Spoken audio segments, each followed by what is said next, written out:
जातीय दंगली घडवण्यासाठी देवेंद्र फडणवीस साहेबांनी दिले. मराठ्यात आणि ओबीसीत वाद निर्माण झाला पाहिजे एवढंच काम करायचं. लक्ष्मी महाकेंनी अजितदादांवर टीका केली, ती टीका तुम्हाला योग्य वाटते का?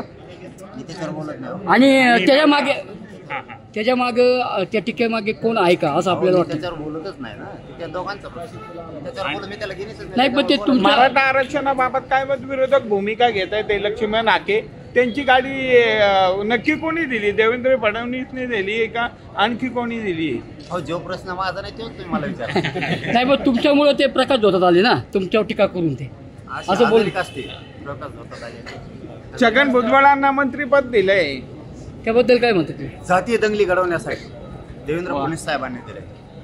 मराठ्यात आणि ओबीसीत वाद निर्माण झाला पाहिजे एवढंच काम करायचं. मग याच्या मागे काही षडयंत्र वाटते का आरक्षणासाठी?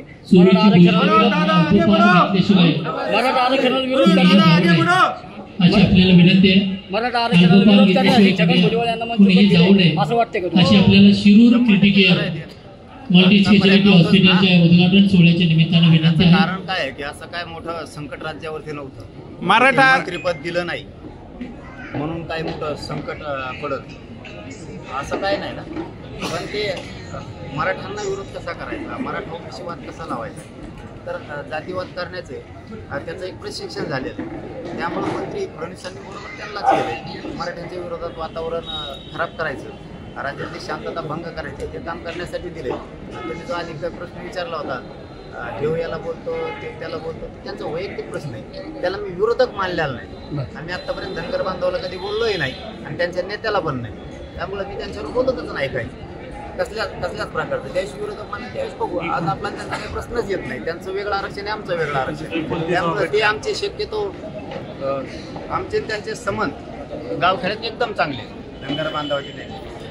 त्यामुळे आम्ही त्यांच्यावरती बोलत नाही. बाकी काय करणार नाही. 29 ऑगस्टला आम्ही मुंबईला जाणार आहे आणि आरक्षण घेणार तो.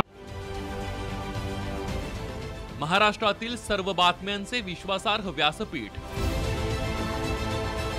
सकाळच्या सर्व सोशल मीडिया प्लॅटफॉर्मला लाईक, फॉलो आणि सबस्क्राईब करा. तसंच सर्व नोटिफिकेशनसाठी बेल आयकॉन प्रेस करायला विसरू नका.